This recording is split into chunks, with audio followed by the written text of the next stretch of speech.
Umut Kervanı'nı aracı kılaraktan ihtiyaç sahiplerine yapmış oldukları destekten, katkılarından dolayı kardeşlerimizden, Turay Bey'den Allah razı olsun. Bu Ramazan boyunca biz de kardeşlerimize elimizden geldiği kadar destek vermeye çalıştık.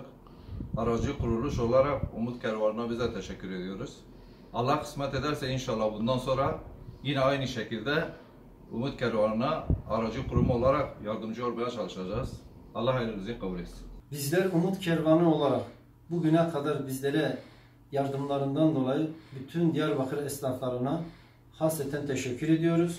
Bize yapmış oldukları katkılardan dolayı ihtiyaç sahibi mağdurlara gerek ayni olsun gerek nakdi olsun bu hususta göstermiş oldukları duyarlılıktan dolayı Allah kendilerinden razı olsun.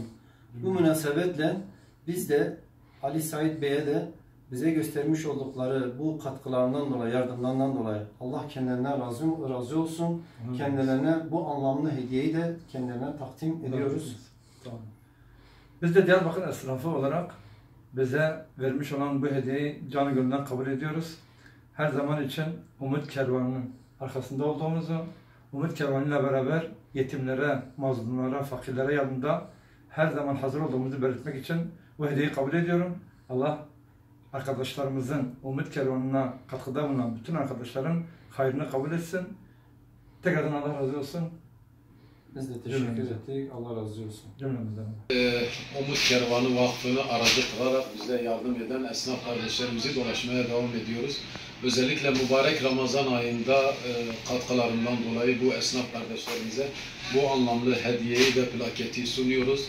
Rabbim kendilerinden razı olsun. Şu anda Dakat kardeşlerde Recep Bey'leyiz. Recep Bey sizin neler söylemek istersiniz? Öncelikle bu hayırlı işlerimizin devamını diliyoruz. Plaket için de teşekkür ediyoruz. Allah'a şükürler olsun Umut Kervanı gibi hayırlı bir kuruluşun olması bizim açımızdan çok kıymetli ve kıymete değerdir. Çünkü doğru insanlara doğru zamanda gitmesi gereken yardımı en güzel şekilde yaptıklarına inanıyoruz. 21. yüzyılda dünyanın muhtelif yerlerindeki mazlum ve müstadaflara yardım ettiğini de çok iyi biliyoruz. Hem kendi halkımıza, özelde Diyarbakır'a, genelde Türkiye ve dünya olmak üzere çalışmalarımızdan haberdarız.